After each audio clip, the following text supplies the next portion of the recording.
我们现在就是这样的这个度母法门呢，实际上就是希望自己用虔诚的信心来这个祈祷啊。祈祷的话呢，那么就是他就是经常呢就是有不同方式来这个摄诉你，就是甚至呢就是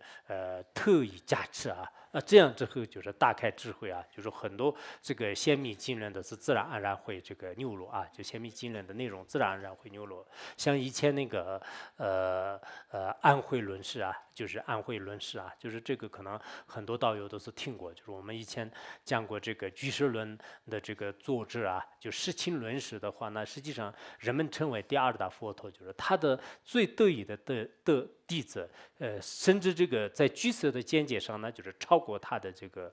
这样的这个著名的这个安徽论释。那么他呢，就是跟这个杜牧就是也有非常这个殊胜的因缘。这个因缘呢，也就是说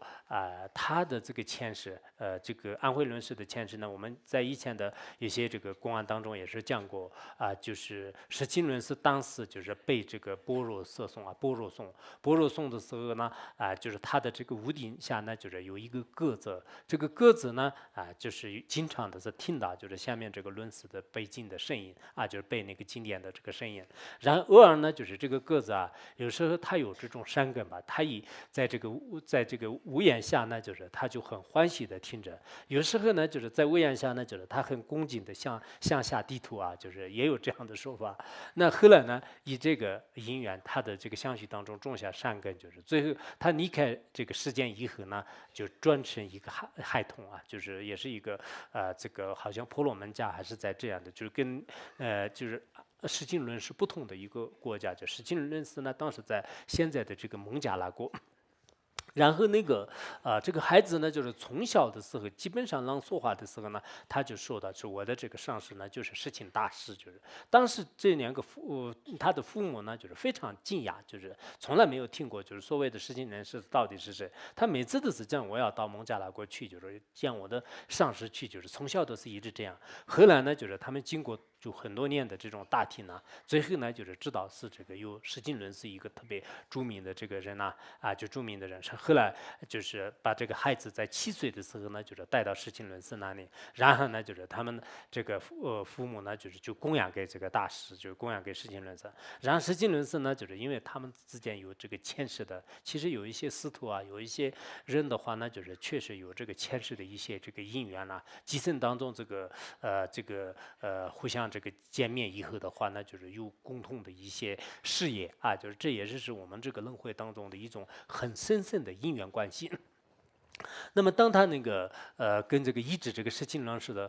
过程当中的话，那就是那么就是特别的这个精进啊，就是睿智，就是背心也是极其这个强烈，因为他前世呢就是也听过很多般若经的原因，他记性也相当好，然后呢整天都是这个如法的这个医治这个释亲论师而这个求学，然后呢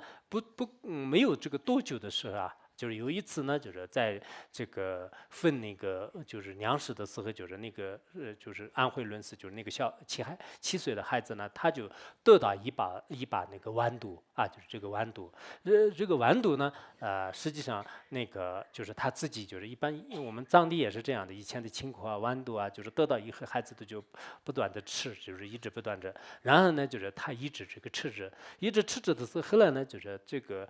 孩子就想到了，就是他就特别喜欢的这个杜牧圣像啊，杜牧圣像，他说我一个人这样吃了好像不太合理的，应该是去供养这个杜牧去，就是然后呢，就是跑到这个杜牧圣像那里去，就向他这个供养，向他供养的时候很想呢，就是杜牧就是一颗一颗的豌豆呢，就是让这个杜牧接受，就是但是谁知道就是因为那个杜牧的可能圣像呢比较光滑，就是然后他这样向他那个供养的时候呢，全部都是掉在这个地上了就杜牧都没有这个没有看到这个接受，没有看到接受。然后当时呢，就心里就是他就比较难受，但是他那个掉在这个神像下面的时候呢，就是有好多这个老鼠啊，就不断的就把这个豌豆呢，就是有箭呢，就是并且呢，他们就是一直在这就什么那个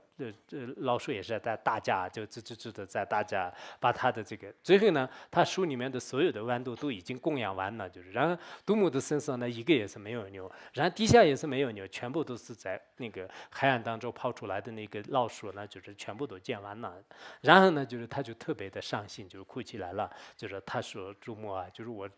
就供养了就是这么多豌豆，你也没有得到，我自己也没有吃到，就是。其实我在想啊，我就想到这个公案的时候呢，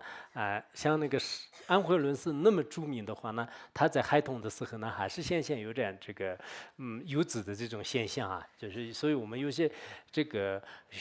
有些这个佛教徒呢，就是刚开始对这个不包括对本尊的说话许愿呐，就是好多方面也有很多就是比较可笑的事情，但是这一点是情有可原的。像安徽伦氏那么世界最出名的这个居士论最出名的论史的话，那就后来他在做那个什么居士论的这个注解的时候，都是很多观点都是就认为是他的伤是没有通达，就是后来就是他就开始这个就进一步的去解释，就是那么了不起的。但是在当时的时候呢，在杜牧面前呢，他就特别伤心，就是他认为杜牧也没有结束，然后自己的这个自己也没有吃到，就是然后全部都被老师拉跑了，就是特别伤心的哭着。后来呢，就是杜牧亲身说话，就是说是这个孩子啊，你不要这个伤心，就是其实我还是这个接受的，就是我呢，就是从现在开始的是永远会给你这个价值的，就是不断的会给你价值。杜牧呢，就是先生说话，先生说话以后的话呢。那么就是自从那个时候开始啊，就是他的智慧呢，就是爆发啊，就是然后呢，就是什么这个经文的话，那就是过目不忘，就是原来的是他有这个一种这个前世的意境，但是从杜牧这个本尊呢，就摄属智慧，空性摄属智慧的话呢，那就这个智慧呢，就完全都是不相同的，不相同的。然后呢，就是他就开始这个造了一些这个论点呐，然后呢，就是建立这个宗派啊，对这个佛教的这个贡献呢，就是非常大的。所以据说这个杜牧的身上呢，叫这个山马杜牧，山马是就是豌豆的意思，就是也就是说是肚子这个肚子杜牧啊，就是那个就是杜牧呢，就是也有这样的这种这个说法，就是据说这个历史上呢还是存在这个圣像，就是因此呢，我们从这个。故事也好，就是历史当中呢，就是也可以看出啊，就谁对这个杜牧有特别虔诚的这样的这个信心的话，那就是他的这种智慧啊，就是自然而然会这个融入。所以我们不管是到这个寺院里面也好，到哪里，尤其是你去藏传佛教的寺院里面的话，基本上寺院的这个殿堂里面啊，都会有这个杜牧的这个圣像杜牧的这个圣像，我都是前2天一直在想啊，因为最近可能就是讲杜牧的原因，就是对我自己也是，本来是从小都是对念杜牧的，应该是对杜牧有信心，但最近更有这个信心。我那天说我们那个现在经堂里面呢，一定要修一尊杜牧，就是我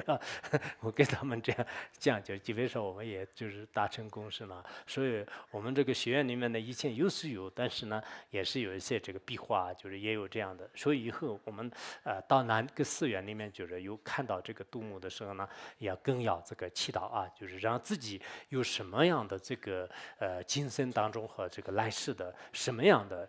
就是这种愿的话，那就是都可以这个成就啊，就是这是我前面呢稍微那个讲一下这个安徽伦氏的这个公案啊。